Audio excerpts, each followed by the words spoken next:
Selamat datang di perkuliahan online Statistika Industri, Program Studi Teknik Industri Fakultas Rekayasa Industri Universitas Telkom. Baik, kita lanjutkan tentang analisis korelasi. Kali ini kita akan melihat contoh kasus analisis korelasi. Sebuah penelitian dilakukan untuk mengetahui hubungan antara konsumsi bahan bakar, yaitu variabel X, dan jarak tempuh, yaitu variabel Y, dari sepeda motor merek tertentu.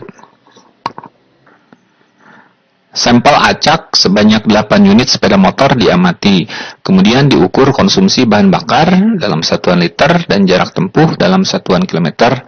Diperoleh data sebagai berikut.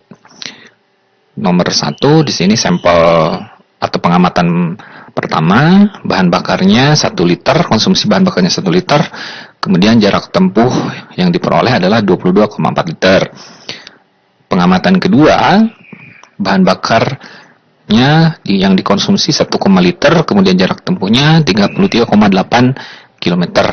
Sampai dengan pengamatan ke-8, konsumsi bahan bakarnya 3,5 liter dan jarak tempuhnya 74,2 km. Berdasarkan data sampel ini, hitung koefisien korelasi sampel antara konsumsi bahan bakar dan jarak tempuh. Kemudian setelah diperoleh koefisien korelasi sampel, lakukan pengujian hipotesis untuk mencari bukti bahwa terdapat hubungan linear yang signifikan antara konsumsi bahan bakar dan jarak tempuh pada taraf nyata 5%. Oke, sebelum kita melakukan perhitungan koefisien korelasi, kita dapat melakukan analisis eksplorasi atau analisis pendahuluan menggunakan scatter plot. Ya, diperoleh scatter plotnya sebagai berikut.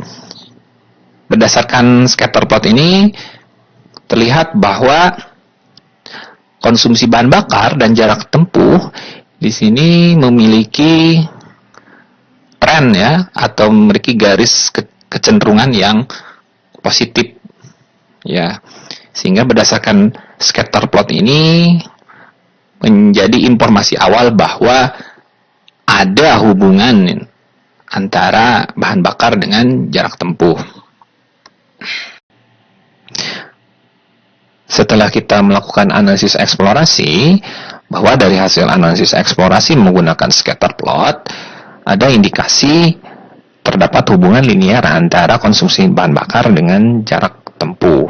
Selanjutnya kita melakukan perhitungan koefisien korelasi Pearson menggunakan formula sebagai berikut. Untuk menghitung koefisien korelasi Pearson dengan formula ini, maka terlebih dahulu kita harus mencari rata-rata sampel untuk variabel X dan juga rata-rata sampel untuk variabel Y. Nah, kita cari dulu rata-rata sampel untuk X, di sini X bar. X bar kita jumlahkan semua nilai X, mulai dari 1, 1,5 sampai dengan 3,5, dibagi dengan 8, diperoleh rata-rata sampel X-nya, di sini X bar adalah 2,1. Kemudian untuk variabel Y bar, juga sama. Jumlahkan nilai Y mulai dari 22,4, 33,8 sampai dengan 74,2. Di sini dibagi 8 diperoleh 47,6. Setelah diperoleh rata-rata sampel untuk X dan Y, selanjutnya kita akan menghitung simpangan atau selisih setiap nilai X terhadap rata-rata X, yaitu X bar, ya, X bar yang ini. Kemudian setiap nilai Y terhadap rata-rata Y dengan bantuan tabel perhitungan. Untuk mempermudah, kita dapat menggunakan tabel perhitungan. Kita sudah dapatkan, nah ini bentuk tabel perhitungannya.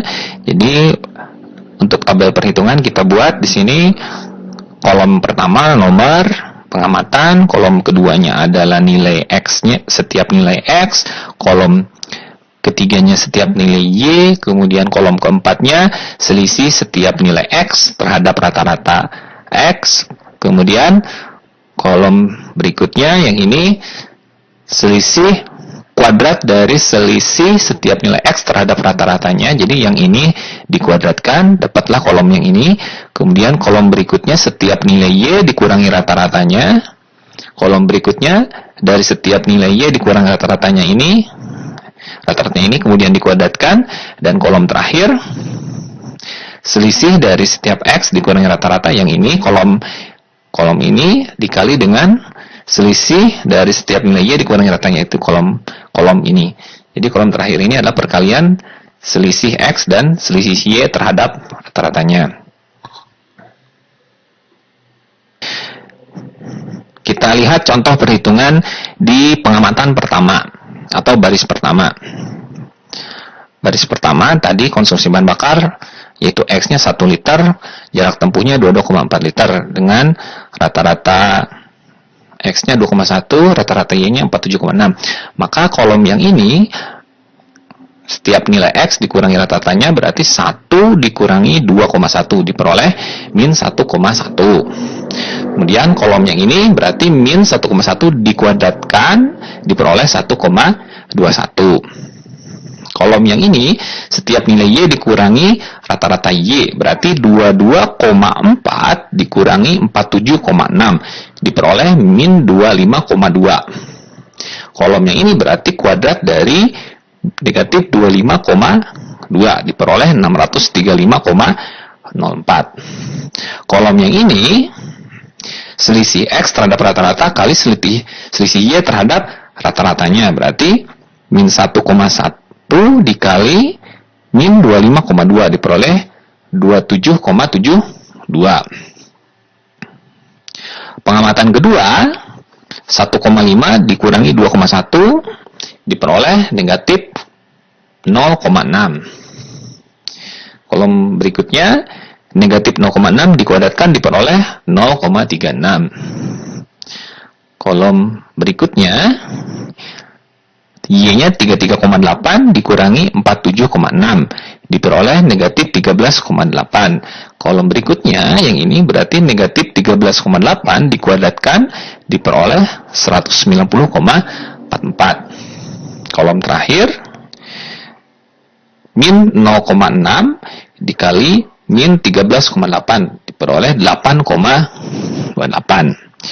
Begitu seterusnya sampai dengan pengamatan ke-8 kita hitung. Nah ini lengkapnya setelah nanti sampai pengamatan ke-8 kita hitung setiap kolom nilainya kita mencari jumlahnya ya karena di sini ada sigma atau penjumlahan.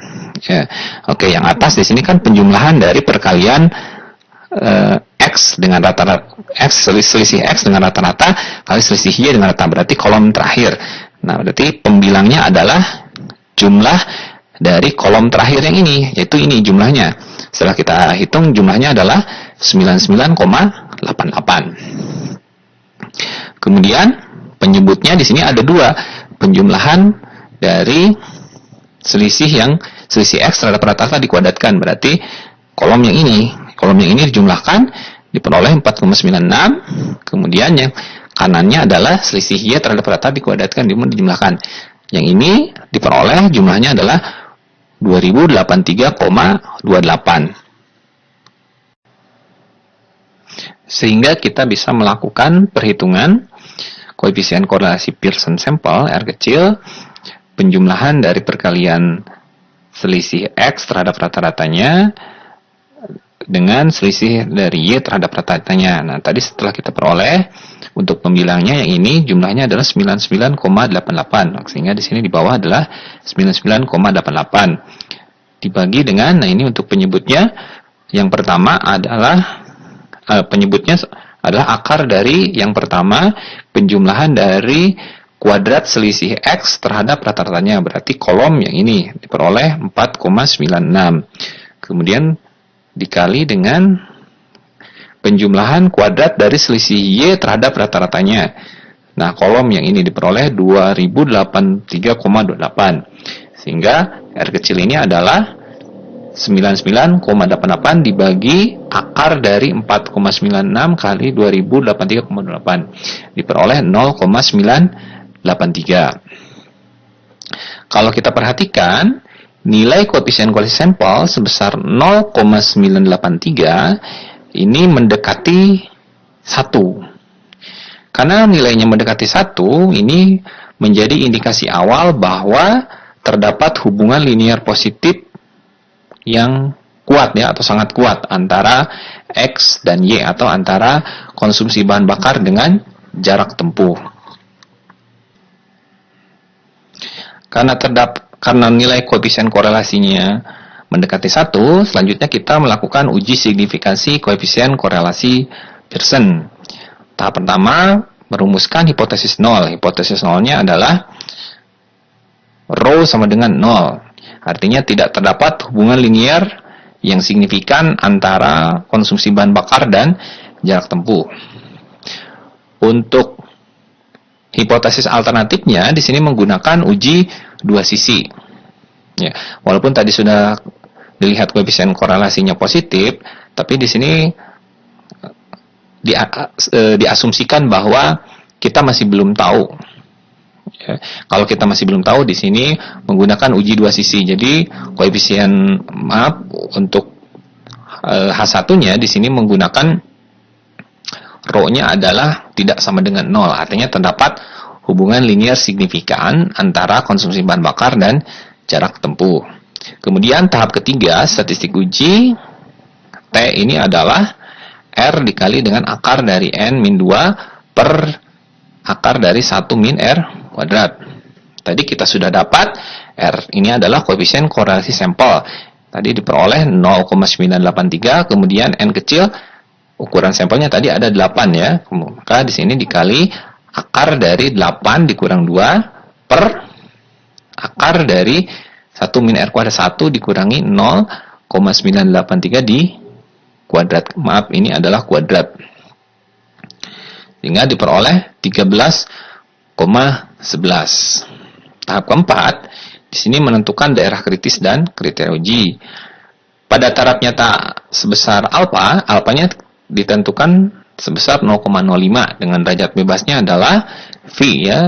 V ini adalah N-2, yaitu 8 kurang 2 sama dengan 6. Dari tabel T kita peroleh ya.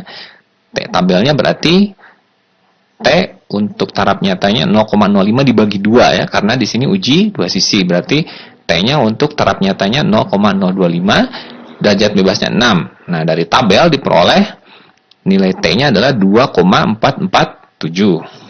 Sehingga kriteria ujinya adalah tolak H0 jika nilai T hitung ini kurang dari atau sama dengan negatif 2,447, atau T hitungnya lebih dari atau sama dengan 2,447. Tidak tolak H0 jika sebaliknya. Tahap kelima yaitu kesimpulan. Nah, ternyata T hitung yang tadi kita peroleh sebesar 13,11 ini lebih besar dari T tabel 2,447, sehingga H0 ditolak. Kalau H0 ditolak berarti pada taraf nyata 5% cukup bukti untuk menyatakan bahwa terdapat hubungan linear positif ya yang signifikan antara konsumsi bahan bakar dan jarak tempuh.